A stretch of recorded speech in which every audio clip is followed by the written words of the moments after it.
Why they saying you ate a treat if you ain't eat a treat from... Did you eat... I'ma ask you again. Did you eat a treat from right here? Hell no.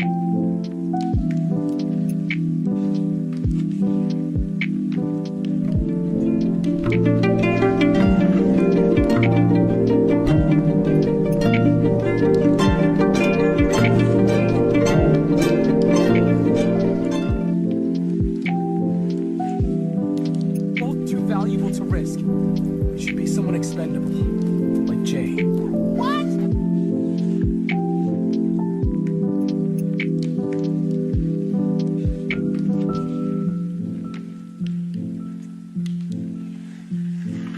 Me and you and me. Why don't we see who is better? We don't have to be one in the same thing. Oh, what's so wrong with a little company?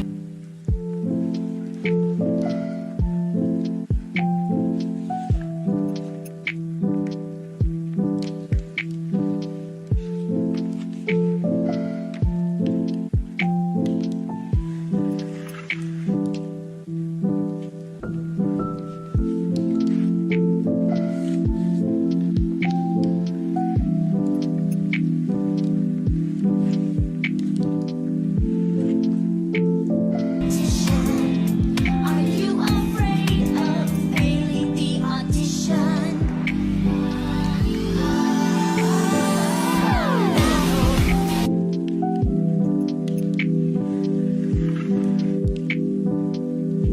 Your eyes closed. I have a surprise. Did you do the dishes? I said surprise, not miracle.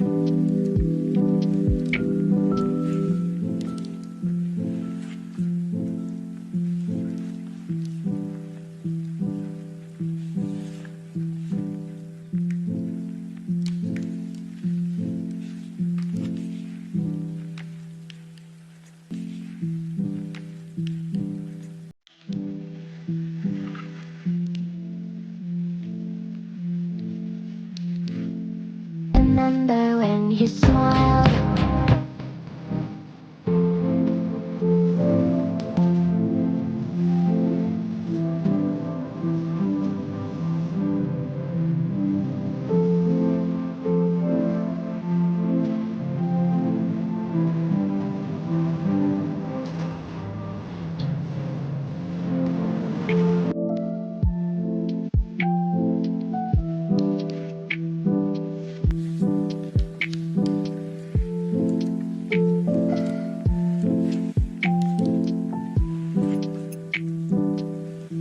So crack your head like an egg, wanna be the yolk. You are such a hoe.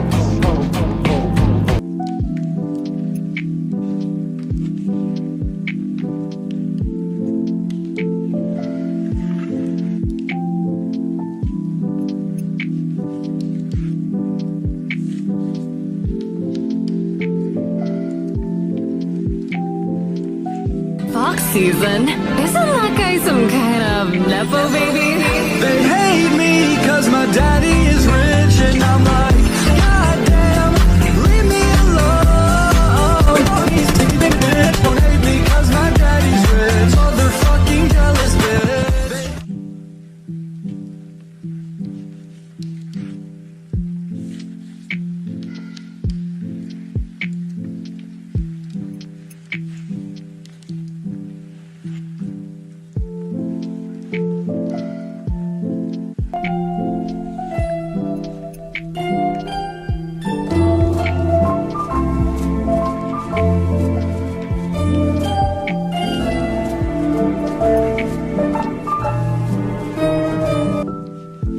I can't really remember when Nick and Charlie became Nick and Charlie, but Nick is the only one who visited Charlie when he was ill.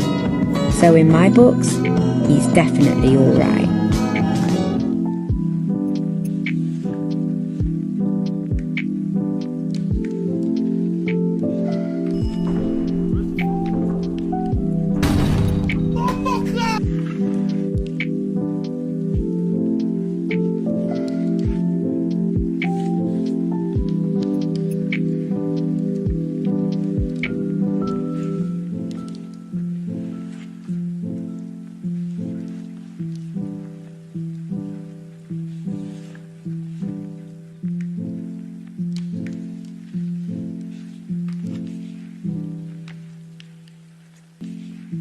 Miss Rabbit has fainted. Miss Rabbit has fainted again.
TVS. You're looking glamorous. Let's get this TVS and polyamorous.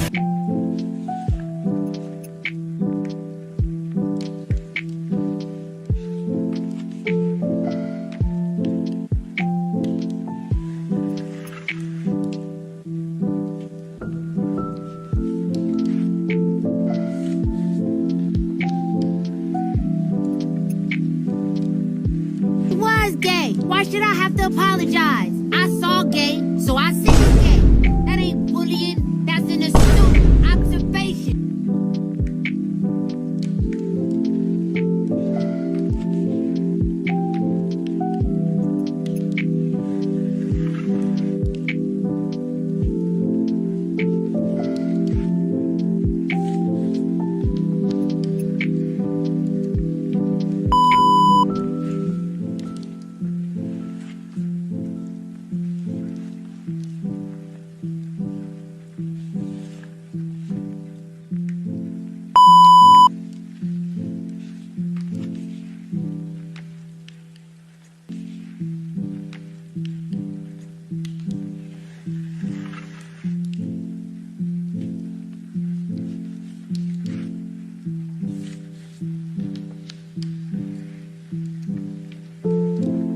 Cause you one more time. If you effed up, it's on. When it's gone, it's gone, it's gone, it's gone. You did wrong, so wrong, so wrong, so wrong. So just be back.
Everything's perfect here, there's nobody crying. Boom, bye, nobody do. I got a bad feeling about you.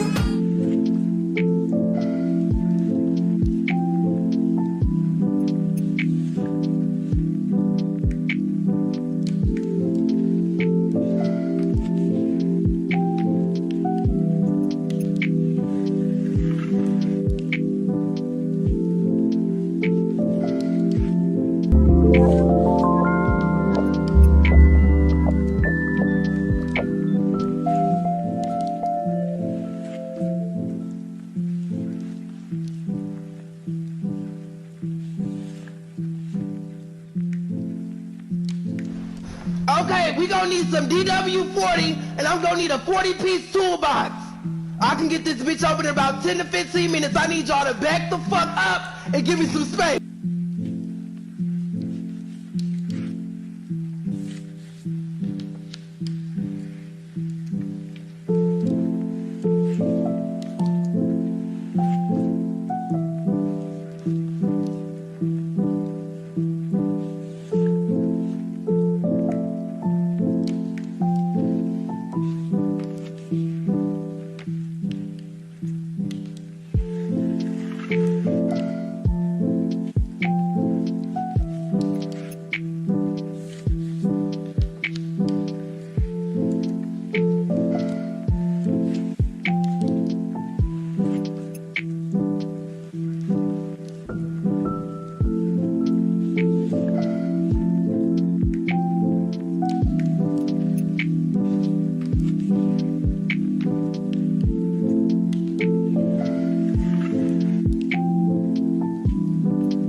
Don't do me.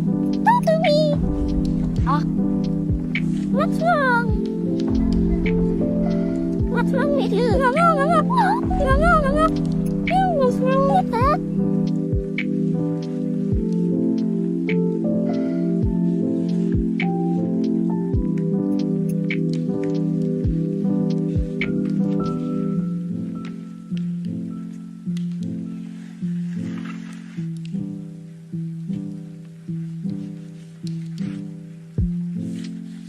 Been talking to my boyfriend? And no, I haven't been talking to your boyfriend.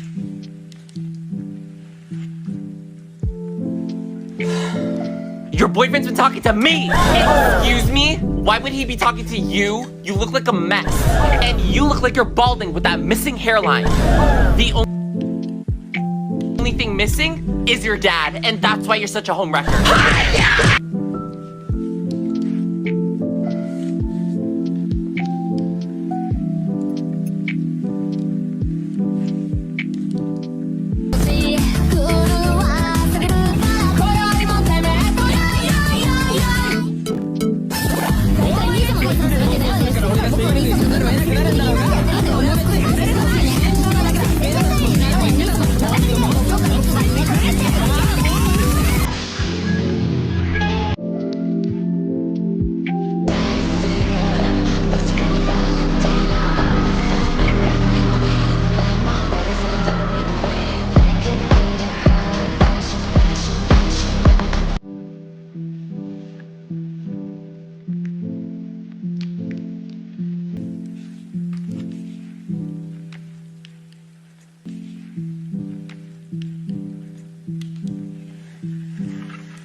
Well, you don't know me, but I know you, and I gotta see.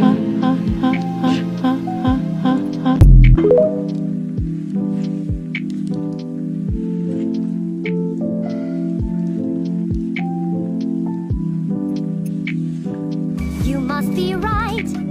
This is an amethyst, except an amethyst is big and strong.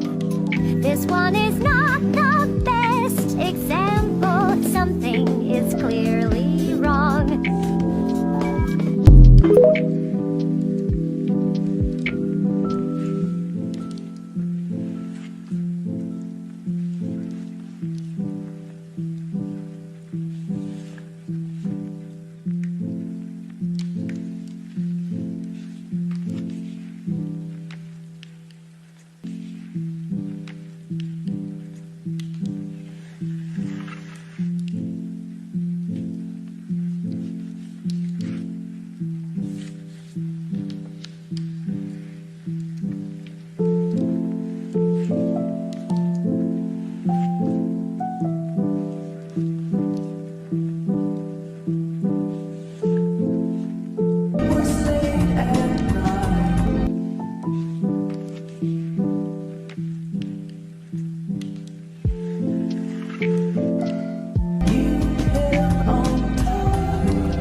shook his head.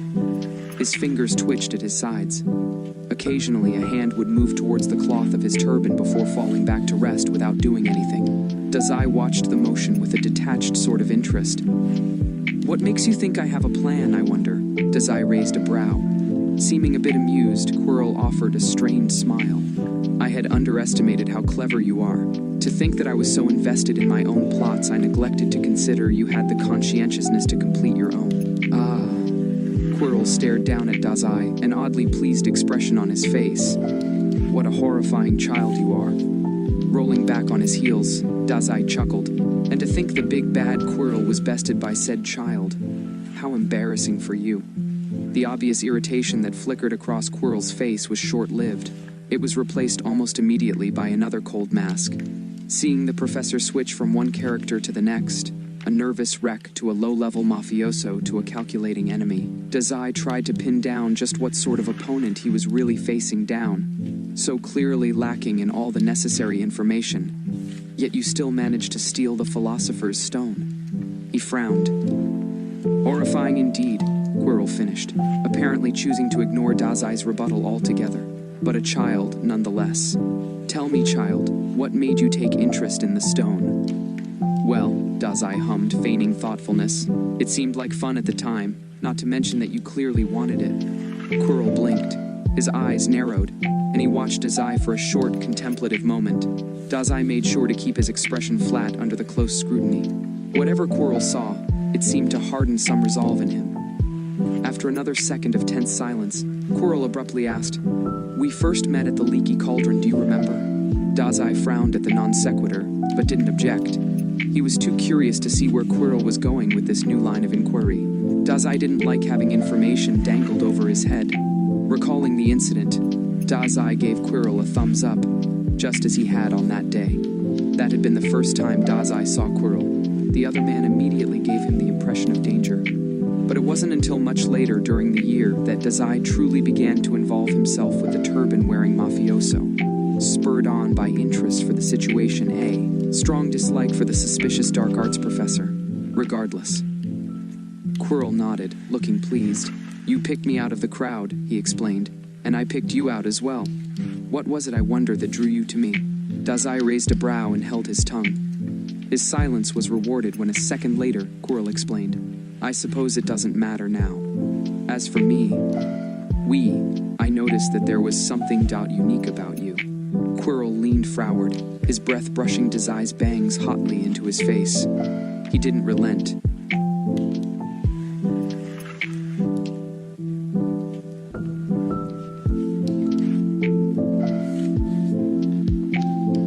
Despite the obvious discomfort now pasted across Dazai's face, a strange aura surrounding you. It's impossible to put it into words just what it is. Even now it hangs around you, eats away at the air. Seeing you then, in the pub, the oddest sensation came over me. Do you know what that was? When Dazai didn't respond except to shift back a step, Quirrell said, "Terror.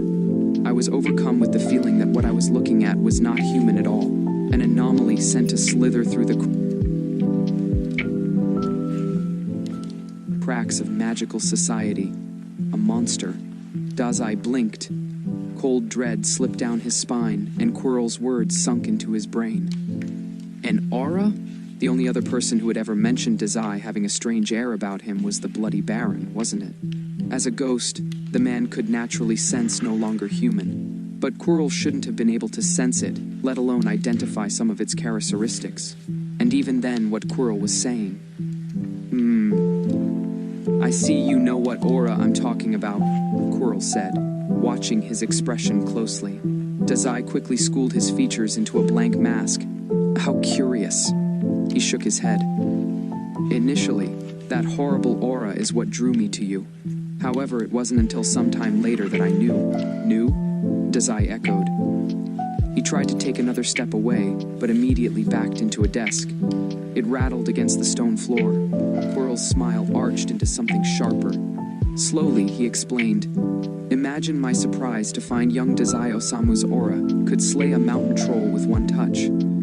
He continued to speak, ignoring the dawning realization crossing Dazai's face. "On Halloween night, you'll recall. Just moments before I could break into the chamber guarded by that three-headed dog, you kill my distraction. I knew immediately that even should I succeed in stealing the stone, I must also steal you as well. The power you possess is incredible, whatever it may be. Dazai worried the inside of his mouth. You want to kidnap me? He asked, voice carefully blank. He was torn between amusement and caution. If Quirrell had seen no longer human kill the mountain troll on Halloween. No, I want to recruit you. This is a recruitment pitch? Dazai's eyes narrowed. Taking a deep breath, Dazai steadied himself. No. After all, he currently held all the cards. Dazai had the Philosopher's Stone. He had no longer human.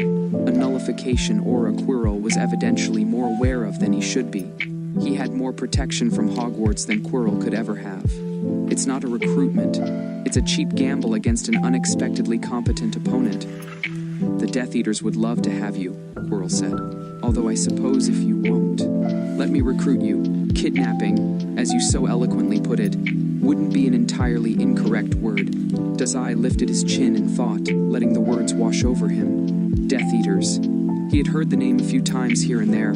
His research had turned up that it was an old, washed-up terrorist organization. A pure-blood supremacy group led by some villainous guy that was destroyed in the recent Wizarding War. If that group was still active, the Port Mafia would want to know.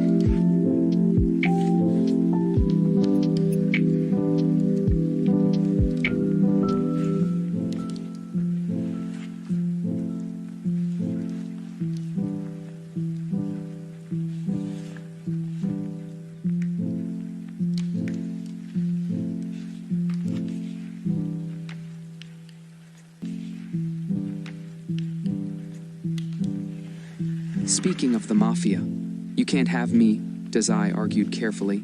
I'm already owned.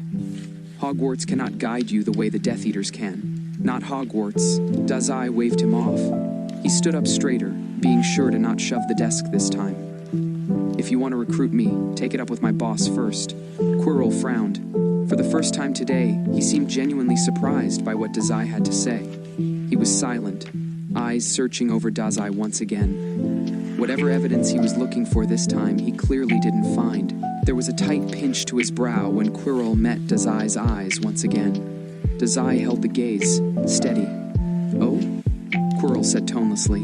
Then, I see. Neither of us has all of that necessary information you were talking about, huh? Dazai asked lightly. When Quirrell's expression only darkened, he tacked on. Well, I guess I do now. So that leaves you. What? No information and no Philosopher's Stone. I know my boss wouldn't be pleased with an outcome like that. Quirrell grit his teeth. For a moment, Dazai thought the man would start shouting. But when Quirrell spoke, his tone was hollow and frigid. You're nearly right. A frown worked its way across Dazai's face as he watched Quirrell's hands move. One hand rose to his turban, and the other to his wand. However, you neglect to consider that my mission is not yet complete. Quirrell raised his wand until the tip was poking into Dazai's chest. If you will not willingly give it to me, then I will be forced to take it myself. Dazai stilled, but held his ground. Whatever spell Quirrell had poised in his wand would die out the second it reached him. There was no danger here. All this talk about your boss. Quirrell gripped at the edge of his turban with white-knuckled fingers. Then, in one jerking motion, he ripped it from his head and sent it collapsing to the ground. Perhaps it's time for you to meet mine.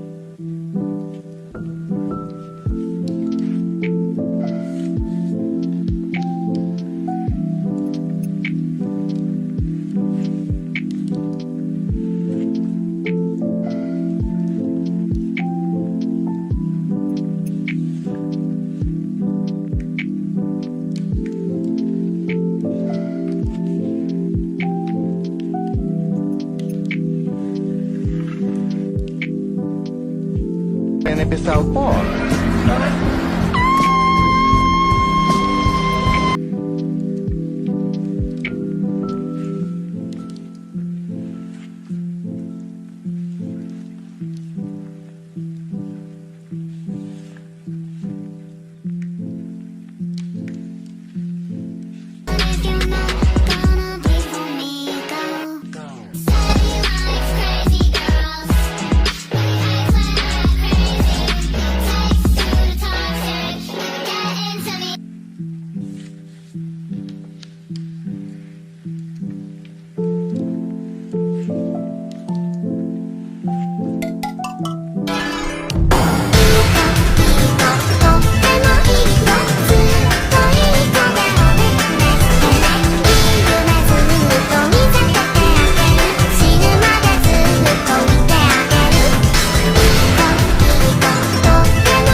If you wanna burn yourself, remember that I love you. And if you wanna cut yourself, remember that I love you. And if you wanna kill yourself, remember that I love you. Call me up before you're dead, we can make some plans instead. Send me an IM, I'll be your friend.